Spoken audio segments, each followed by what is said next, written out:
It was a cold, snowy evening in Toronto.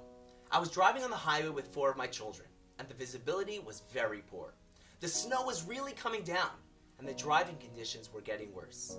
Suddenly, I skidded. The car spun out of control. We braced for impact as cars collided into each other. All I could hear was the heart-wrenching sound of screeching tires, smashing glass, and screaming children. What was probably 3 seconds seemed to last for an eternity. Everything came to a standstill, and thank God, miraculously, everyone was okay.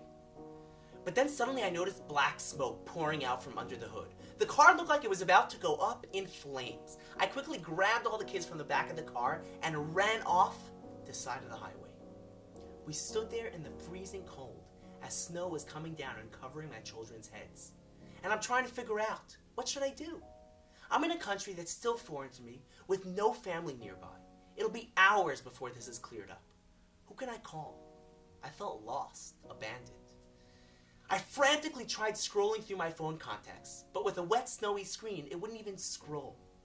And then out of the blue, I heard a familiar voice. It was a woman from my community that just loves my kids and just happened to be driving by. She quickly loaded up all my children into her SUV and drove off. And just like that, my kids were whisked away in a warm car, heading home to their mother. In a split second, my somber feelings of hopelessness disappeared. My world went from darkness to light. The Jewish people were slaves in Egypt for 210 years. All any child, parent, or grandparent ever knew was a life of slavery. It was a cold, dark, hopeless existence. And then suddenly, redemption and freedom. But it wasn't just Egypt. Throughout our entire Jewish history, we experienced persecution and destruction. This was Rome, Greece, Babylon, Germany, France, Italy. 3,000 years of crusades, Cossacks, conversions, inquisitions, pogroms, massacres, ghettos, holocausts. And at each horrific time, we felt lost. We felt broken, hopeless. But at each time, our hopelessness was replaced with light and redemption. From sadness to serenity.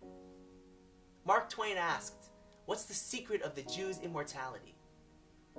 And the answer is that God made a promise.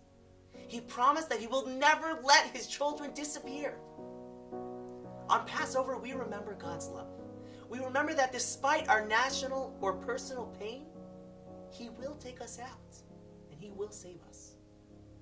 This year, as you're sitting at your Passover Seder, take a few moments to go around the table and let everyone share their personal experience where the Almighty took them from darkness to light. Thank the Almighty for saving us then as a nation and for his ongoing miracles today. And whatever pain, challenge, or obstacle you're facing now, just know that this too shall end and he will take you out. Happy Passover.